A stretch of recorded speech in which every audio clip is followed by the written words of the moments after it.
Welcome to the House Ways and Means Committee. Today is April 15th, Tax Day, and we are meeting to discuss the yield bill. It's 12:08.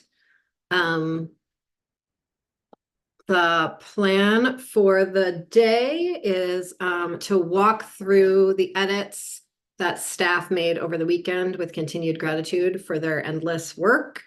To walk through the new language based on the edits that we made on Friday.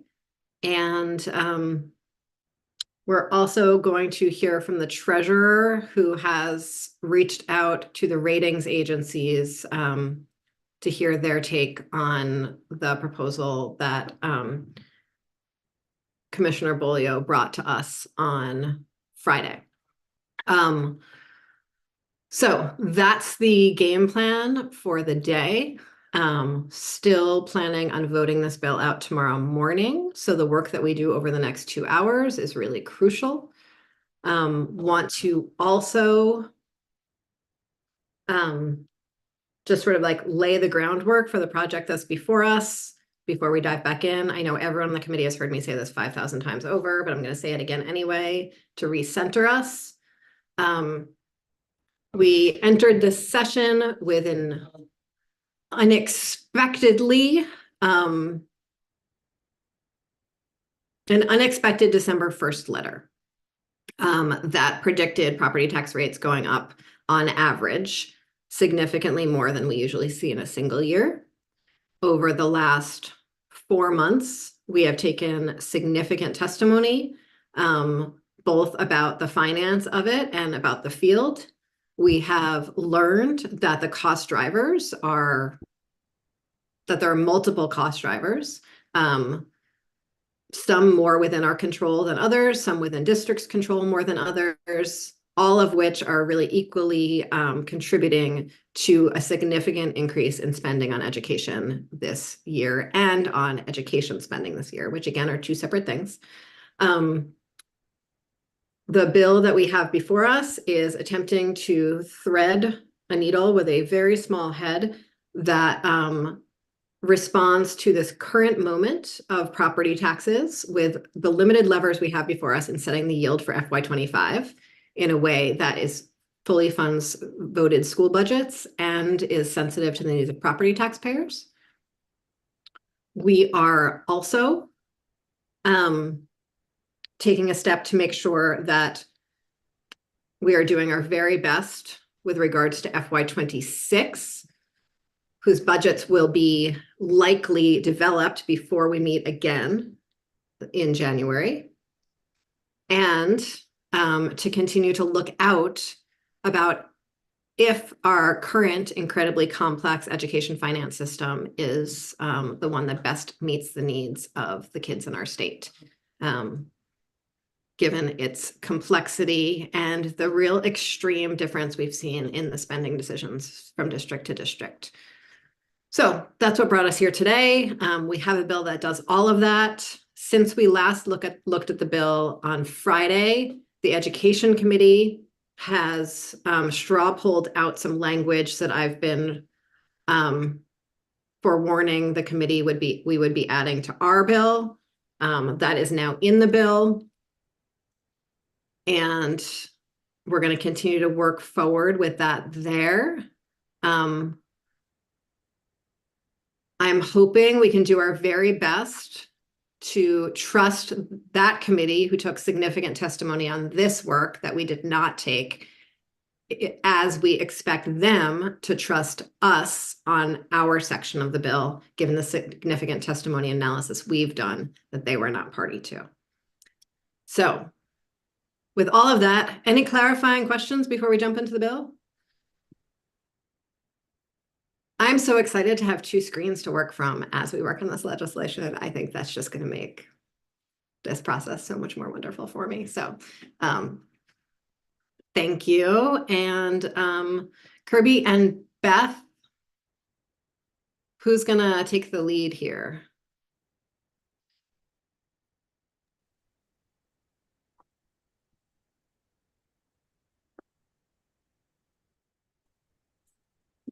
Hi, everyone. Good. This is Eaton, Legislative Council. I think I'm going to share the screen and we are going to alternate on the parts that we've written, I think. Beth St. James, Office of Legislative Counsel. What is the committee's pleasure? Do you want to just go over new language or the entire bill? I'd like us to go over the entire bill, thank you. But the new language, I would like to spend a lot more attention on than the language that we have already gone through. Great. So the first new section, which it was either an oversight or I have decided to not blind you all with multiple pages of yellow. Section 1 is brand new. This is the Commission on the Future of Public Education. This is the section added by the House Education Committee. How closely do you want me to walk through this language? Whatever balance you're able to strike between reading it word for word to us and making sure we understand it. Great. So I think perhaps reading just the creation section word for word and then skimming over the rest of it will help orient you all. So there is hereby created the Commission on the Future of Public Education in Vermont. The right to education is fundamental for the success of Vermont's children in a rapidly changing society and global marketplace, as well as for the state's own economic and social prosperity. And I will just say that this language is taken directly from Section 1 of Title 16, which is based on the Brigham decision. Moving on to page 2, the Commission shall study the provision of education in Vermont and make recommendations for a statewide vision for Vermont's public education system to ensure that all students are afforded substantially equal educational opportunities in an efficient, sustainable, and stable education system. The Commission shall also make recommendations for the strategic policy changes necessary to make Vermont's educational vision a reality for all Vermont students. So this is a commission is going to be doing its work over about 18 months. So this is not a forever commission. This is a piece of session law. The membership of the commission is, to the extent possible, should represent the state's geographic, gender, racial, and ethnic diversity. And it's composed of the Secretary of Ed, Chair of the State Board of Education, 2 reps from the School Boards Association, 2 reps from the Principals Association, 3 superintendents, 2 of which have to have specific qualifications. One is the superintendent of a supervisory union that operates a career and tech center. And Kirby, can we move to the next page? Thank you. And then 1 superintendent of a supervisory union composed of at least 3 separate school districts. And then that last superintendent representative would be anyone picked by the Superintendents Association.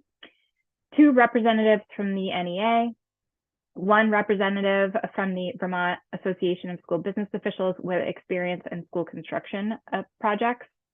The chair of the Census-Based Funding Advisory Group created in Act 173, the executive director of the Vermont Rural Education Collaborative, and a representative from an approved independent school educating at least 50% of its students through the town tuition program, appointed by the Vermont Independent Schools Association. Anywhere that's listed where there's an executive director, it's or designee as well.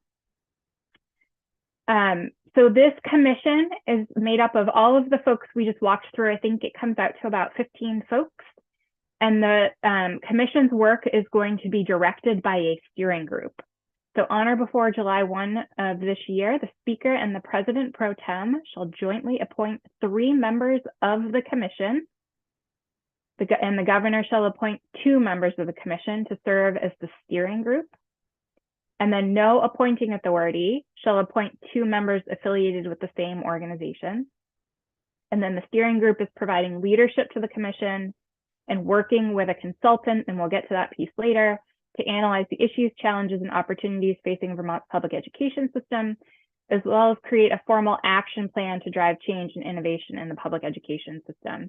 And the steering group may form subcommittees of the larger commission. And then the commission is required to seek input and collaborate with key stakeholders, including at a minimum, the Department of Mental Health, the Department of Labor, the president of the University of Vermont or designee, president of the State Colleges Corporation or designee, a representative from the Pre-Kindergarten Education Implementation Committee, the Office of Racial Equity, a representative with expertise in the Community Schools Model in Vermont, and the Vermont Youth Council. So they can hear from whoever they want, but they have to consult those folks. And then the commission is also charged with reviewing current existing educational laws and policy, including any legislative reports that they deem relevant to their work.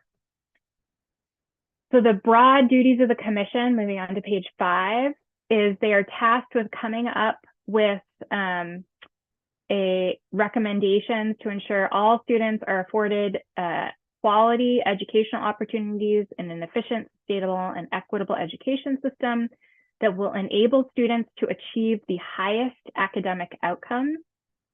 So the end result will be a recommendation for a statewide vision for the public education system, and then all of the recommended policy changes that would be necessary to make the vision a reality. Can we scroll a little bit further? Thank you. Perfect. And so I'll spare you all. There is a catch-all at the end that says, and anything else the commission deems relevant. And so before that, there are certain things that the committee needs to consider, or the commission needs to consider. So first, the commission needs to conduct not fewer than 10 public meetings, and at least half of the public meetings shall be held in different geographic regions of the state. And then in developing its recommendations, the commission has to consider and prioritize the following topics. And I'm just going to read, for the sake of time, the broad topic, and then if there's questions, we can go back in. So the first broad topic is governance, resources, and administration. The second broad topic is the physical size and footprint of the system. The third is the role of public schools. The fourth is the education fund, and the fifth is that catch-all additional considerations. The commission is required to submit several reports to you all. So the first is a formal work plan, which will need to include a communication plan to maximize public engagement, which will need to be submitted to the General Assembly on or before September 15th, 2024. They are required to submit preliminary findings and recommendations on or before January 15th, 2025. And then final recommendations on or before December 1st, 2025. The agency is required to contract with an independent consultant to provide technical and legal assistance to the commission. And then for the purposes of scheduling meetings and providing administrative assistance, the commission shall have the assistance of AOE. And AOE is also required to provide the educational and financial data necessary to facilitate the work of the commission, and school boards are required to comply with any agency requests to collect that data. First meeting needs to occur on or before July 15th, 2024. The speaker and the president pro tem shall jointly select a commission chair. All meetings, as always, are subject to the open meetings law, and the commission ceases to exist on December 31st, 2025. Members are entitled to reimbursement and per diem, and there is an appropriation here for the consultant and the per diem expenses for the commission.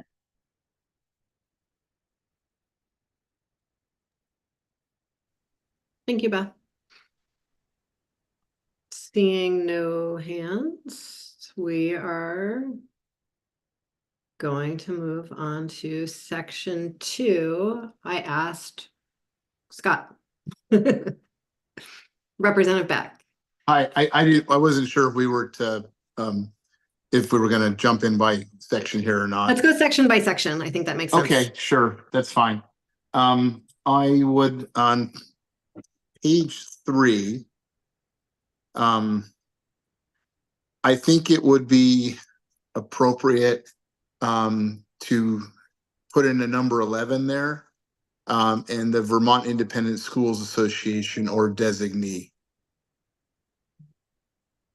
Representative Beck, I believe that was deeply debated in the Education Committee, and so I'm going to ask you to take that up with some folks over there before we go into amending. No, I'd rather do it here.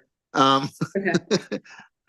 This has, there's a lot of stuff in here about town tuition program, independent schools, And we've got 2 representatives from the Vermont NEA, VASBO, VSA, three Mhm. super, multiple from, Visa represents 100 independent schools in the state of Vermont. They have expertise on how independent schools fit into the town tuition program, and they should have a seat at the table. They should have 1 seat at the table. Okay.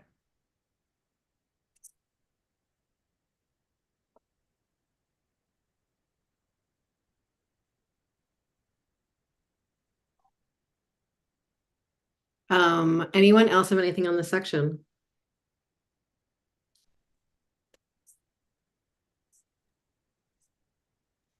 I do, but I haven't been able to raise my hand.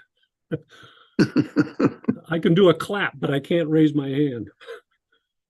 I had a question on the appointing of the group, the steering group. That's supposed to be done by July 1st, and it assumes that all the members have been appointed by then. I'm just concerned that if this bill might get vetoed or something, how that's going to work out for the timing. This section will take effect on passage. And so even if there is a veto session, we're looking at mid to late June. Okay, But and first, go ahead. I'm sorry. I was just going to say that technically that's a policy decision. The purpose here is to get the work going as fast as possible. I understand. So, but It sounds like, still, Representative Taylor, it sounds like the committee took that into account with the sort of math for making it on passage. okay. If all right. Sounds good. Anybody know how to raise my hand? So if you go to your reaction little bar, there's the place where there's the clapping and the thumbs up and the confetti. Yep, And got all that. then at the bottom of that, there's a little raise hand button. Oh, got it. Okay, thank you. I'm good.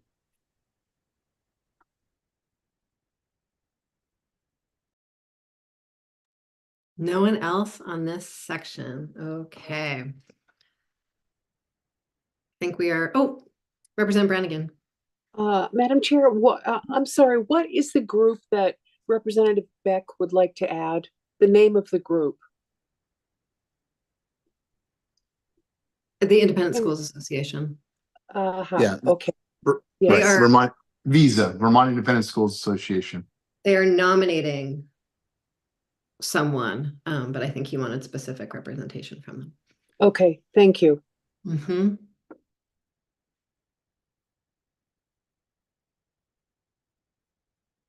Okay, anyone else in section 1? Representative Anthony. Thank you.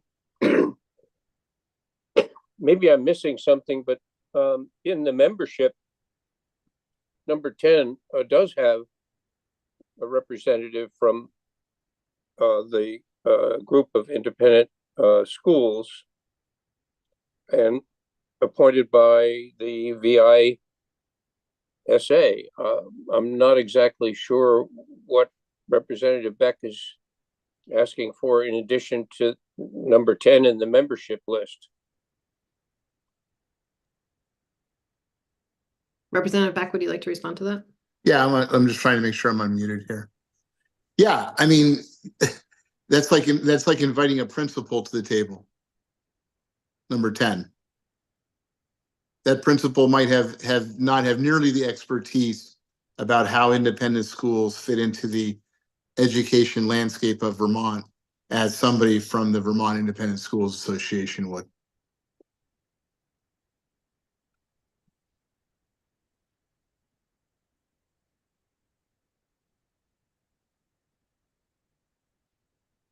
And I'm gonna sort of,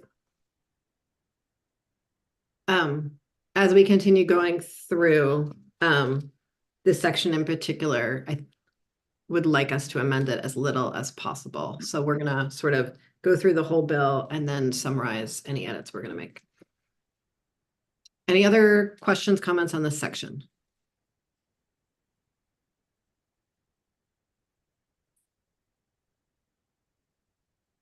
Seeing none, section 2. I asked Kirby to put in the numbers from our most recent Outlook. Hello. Yes, we have the numbers from the most recent Outlook here. So for fiscal year 25, the property dollar equivalent yield would be set at 9,846. The income dollar equivalent yield would be 10,060. The non-homestead property tax rate would be 1,422. And the amount of increased property tax credit would be 14.97% per claim notice. And nothing else has changed in the yield setting section here.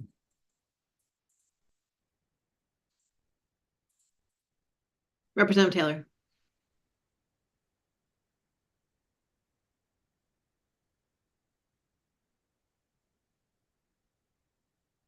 And while Representative Taylor finds whatever he's looking for before he asks his question, Sorry. yes. Okay. The non-homestead property tax rate is 1,422, Is that a typo? I think. I think so too. Should it be a decimal and not a comma? Kirby? Yes. It's per 100 of value. I may have read it wrong when it was sent from Julia. Julia, do you want to pipe up?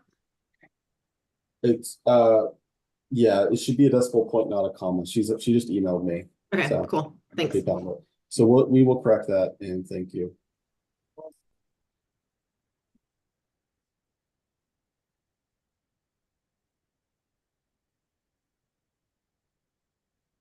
Anything else on this section from folks?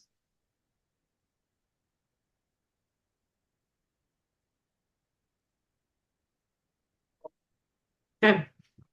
Oh, Representative Meadows. Yeah, thanks. I'm just wondering the language about the property tax credit.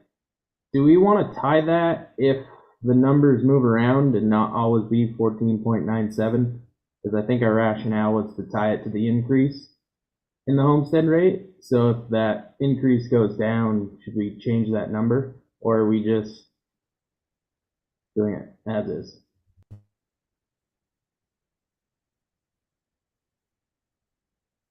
I think that's as updated as that's the updated Outlook. I imagine that as the Outlook changes, when this goes over to another body or if something different happens, we would update that as well. So yes, but I think it needs to be sort of dynamic that way. We'll just present it as a point in time versus a moving Yeah. cloud. Okay.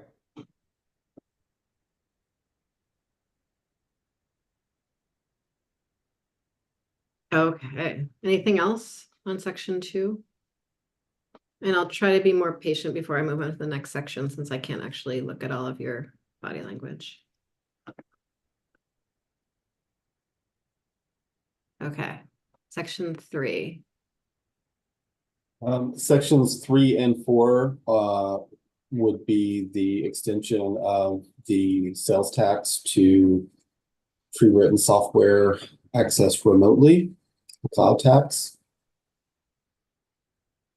Nothing's changed.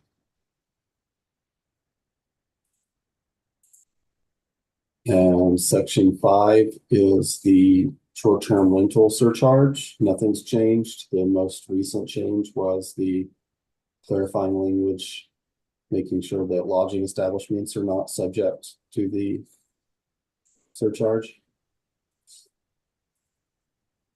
Representative Anthony, and before Representative Anthony, just to say, I have sort of received some commentary on this new sentence and just ask you to clarify, Kirby, that like belts and suspenders language doesn't add harm. It just adds clarity, right? Like, can you see any unforeseen consequence of having this second sentence that just adds further clarity?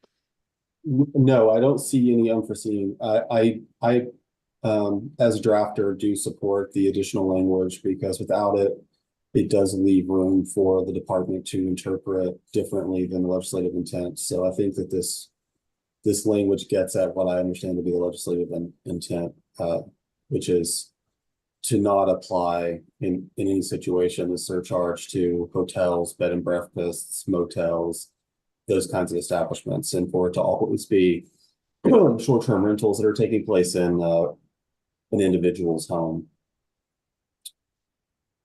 either in an individual's home or just a privately owned home. Okay, thank you. Representative Anthony?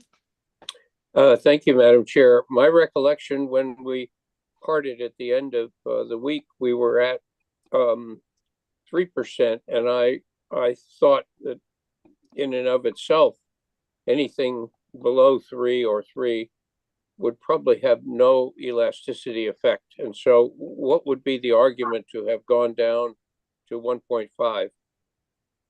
Thanks. I thought when we parted, we were at the 1.5, which matched the 15% average homestead increase.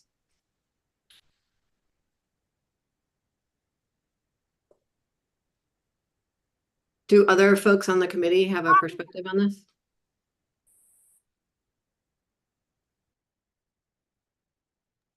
Representative Demrow Andrews.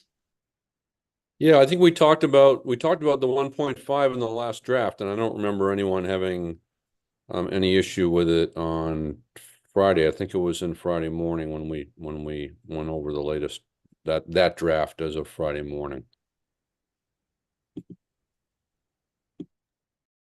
Yeah, my recollection is that the intent here is to really protect property taxpayers. It is not to really do anything to impact the short-term rental market one way or the other. I think that's what you're sort of driving at, Peter.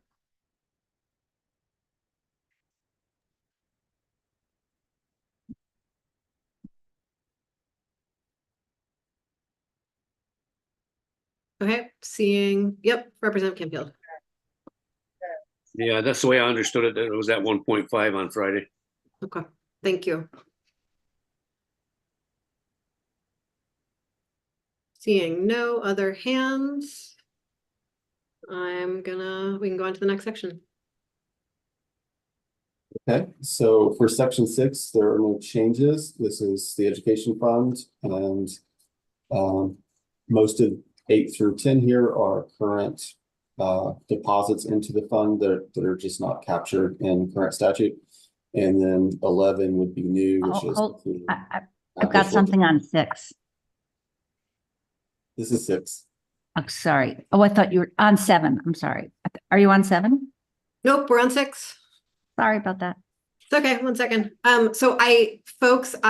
This is just housekeeping. This is not any changes in the law, but I think this is something that as a committee, we're going to need to be able to communicate externally because it looks like we're adding these things into the education fund. So I just want to make sure that we're not flying past it just because it's housekeeping, because I think it might be confusing to other folks who read it. So I just want to sort of name that explicitly. These are all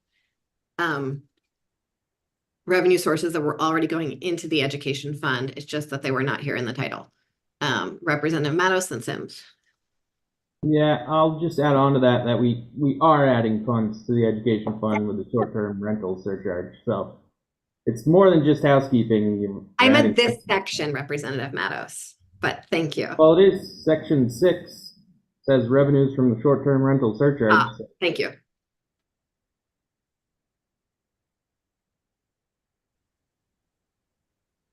Can you just explain the housekeeping? I have wondered the same thing myself and agree that being clear Can someone explain to me why these haven't been here in the past, but have already been going into? Yeah, I can do funds? that. So, so I'll go through them. So the land use change tax is the tax that's due when properties removed from current use early, or if there's a violation. And so sometimes land use change tax is due for properties that are removed from current use. The subsection 3757D of Title 32 says that that tax is to be deposited in the education fund, but we are looking at the education fund itself and the revenue sources, and it's not currently listed under current law. So the deposits, the law says that the deposit has to be made. It's just that the education fund statute was not updated. So that is true for these others as well. So the uniform capacity tax is at 8701B3 to be deposited in the education fund. And the uniform capacity tax is the tax on solar generation facilities and solar storage. That's in lieu of property tax. So that's presumably why it's said to be deposited in the education fund. And then the wind powered is similar to the uniform capacity tax. It's just for the wind powered electric generating facilities. And again, that section at 5402C has the revenue deposited into the education fund. It's just that the education fund section here does not have that language. So these are just to make sure the education fund language matches other places in the law. So no substantive change. 11 is a substantive change because this new section for short-term rentals is being created. And so to conform with that, we're adding the related provision to the education fund section. Representative Demrow. Kirby, why does the cloud tax show up in there under the repealed in part 2? Is that what that is? No, let's find where the sales tax. Oh, okay. So should the cloud tax be in there as well? The cloud tax is the sales tax just applied to Okay, very good. transactions that has not been applied to before. So it's captured here. Thank you.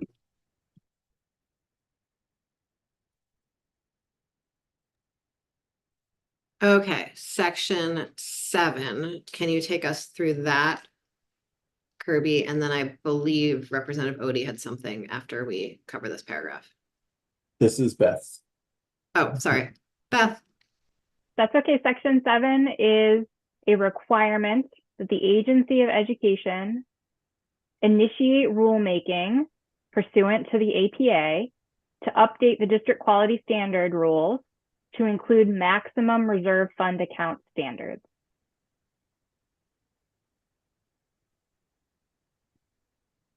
Okay. Representative Odie. Okay, so over the weekend, people must have had a chance to read this. And so I have some comments about this. So that would be pulling rulemaking out of the state board and into the agency. The agency is already over capacity and not supposed to do rulemaking, just rule enforcement and technical assistance. And also, let's see. Let me see. The district quality standards is a new rule. AOE asked that they be developed, so Act 127 gave the rule to them. It was a relatively closed process to develop it, and it is still unfinished and unimplementable as it is. The suggestion that the rule go to the State Board of Education now so that they can finish it and align it with the educational quality standards. And this looks like Representative Odie, are you suggesting that instead of having AOE do this, it's the Board of Education that does this? Yes, I am. Oh, great. You Does very anyone much, object to Chair that? Kornheiser. That makes sense to me. Beth, is that in line with other pieces of statute that are similar? Oh boy. Okay. So this is a big topic. So currently, so no administrative agency, I think I gave the spiel to the Education Committee. If I gave this to you all, please forgive me. Well, we've clearly forgotten, so go for it, regardless. So rulemaking is a delegation of your lawmaking power, right? When we're talking about separation of powers, executive branch, legislative branch, judicial branch. There's no constitutional right for any executive branch agency to automatically have rulemaking. You all give them that, specifically in law. In the education world, in Title 16, almost all of the rulemaking authority lives with the State Board of Education. However, in Act 127, the Agency of Education was given rulemaking authority specifically for the district quality standards. Where these rules live and who is the rulemaking body responsible for them is a policy choice. Regardless of who the rulemaking body is, they are all required to follow the Administrative Procedures Act, which requires going through ICAR and LCAR, which are both open processes, and it also requires public comment periods. If you were to change this rulemaking authority from the Agency of Education to the State Board of Education, that would require a statute change, and it would require transfer of the rules, which is not hard, but you'd see about 3 more paragraphs of writing.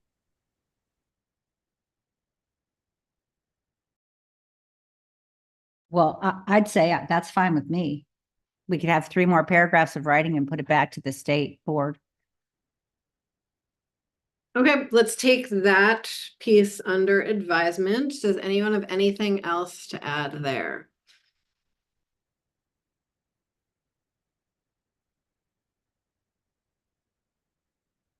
Representative Sims. This feels like policy related. Do we has the House Ed Committee weighed in on this? They've been more. They have not weighed in on this section. DQS, yeah. The 120, the fact that this sat in, 127 certainly spent time with the House Education Committee in a previous biennium.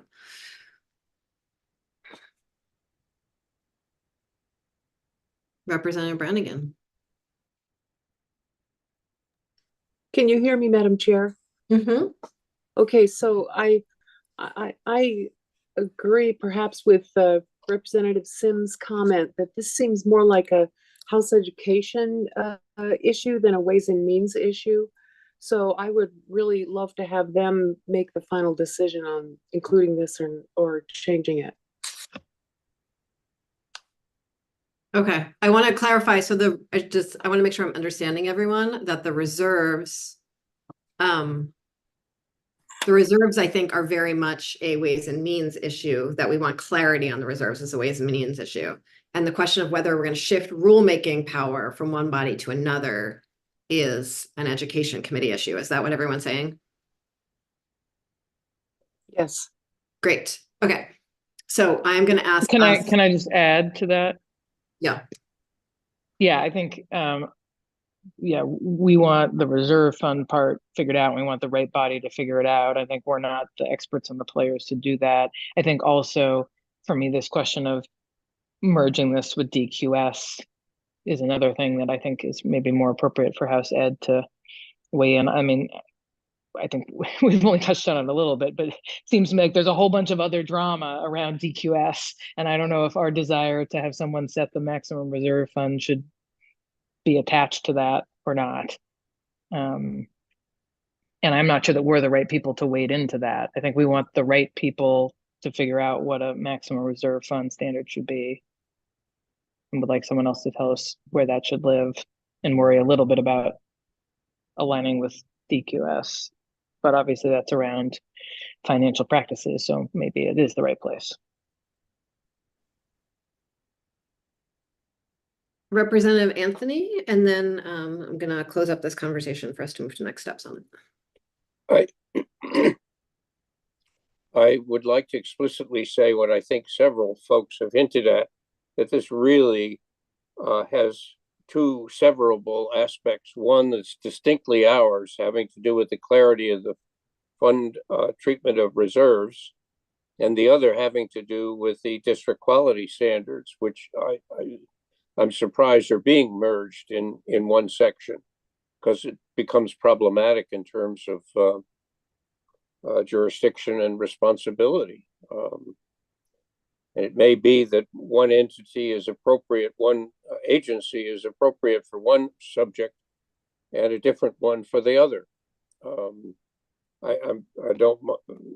sorry if it means redrafting this in some way to separate the two responsibilities, but I think that would be wiser than letting it go as a unitary aspect called Section 7.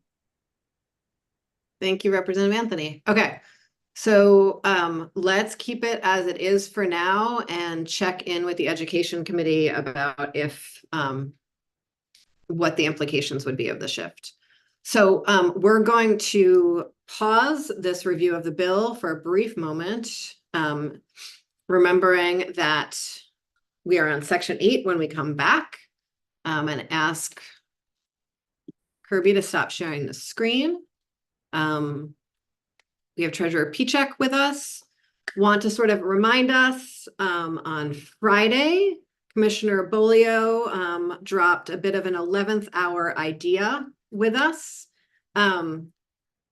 It's not a bit of, dropped an 11th hour idea with us, which essentially was going to borrow significant money from cash reserves and set it up as a loan to districts.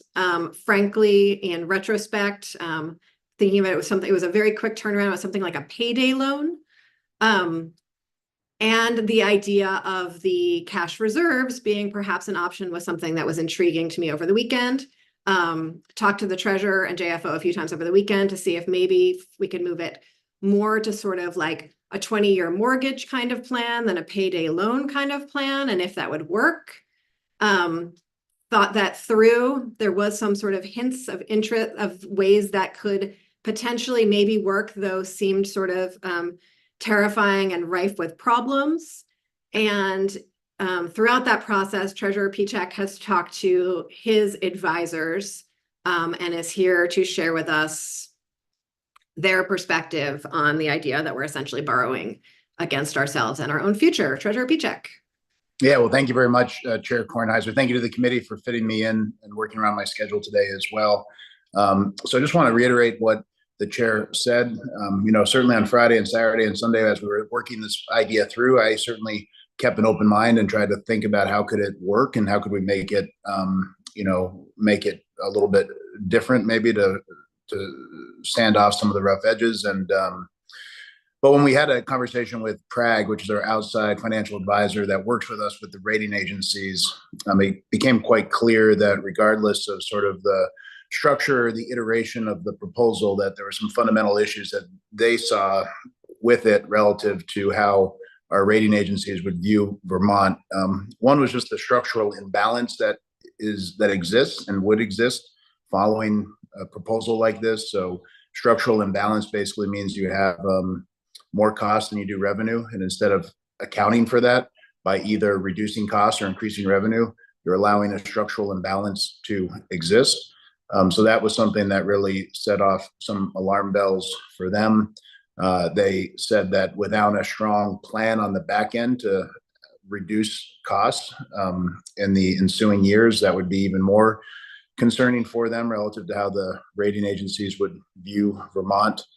They mentioned how it's potentially viewed as deficit spending, and that there were examples that they provided, particularly with the state of Minnesota, that had securitized their tobacco litigation settlement to cover operating costs. And rating agencies gave them a negative credit opinion as a result of that, and it took them 7 years to regain their AAA status. They also cited a couple of other concrete examples, one in Illinois, one even in Burlington, Vermont, with Burlington Telecom, around internal lending with a state or with a municipality, and concerns around transparency and accounting, and then also just concerns about getting into a hole and not being able to dig out of it, and then seeing your credit rating take a significant hit as a result. And the point that they wanted to make, and I share, is that your credit rating can go down very quickly, and that's very hard to get it back. And The other editorial point that they provided to me, which again, I agree with, is that there are certain things that the credit rating agencies care a lot about that we don't have complete control over, like the diversification of our economy, the growth of our population, the makeup of our demographics. Some of those things I think are moving in the right direction, but we don't have full control over them. Things that we do have full control over, like sound fiscal management, prudent investing, prudent budgeting, being able to work together, solve challenging issues quickly. Those are things the rating agencies really think highly of when it comes to Vermont. And fundamentally, they were worried that this kind of a proposal might question that kind of long-held belief. So, for all those reasons, I think it, we all wanted to keep an open mind on it, but it was pretty clear that wouldn't be something that I could support or that the rating agencies would look favorably on. So wanted to just relay that to the committee. Thank you very much, Treasurer Pichek. I'm going to summarize that incredible nuance as a hard no. Yeah, it just which is how I phrased it to JFO when I asked them to sort of cease and desist on their brainstorming and research work over the weekend. Yeah, no, I think that's fair. And when I, again, I kept an open mind, but when we were able to work through those details and that nuance with our outside advisors, it became a pretty clear no to me. Great. Thank you. Thank you very much for joining us. I really appreciate it. Yeah, for sure. Good luck. Thanks. So team, we are going to take a 10-minute break. Please feel free to stay connected to the Zoom if that's what you need to do. But please turn your camera off and don't have a conversation with each other while we're on the break. And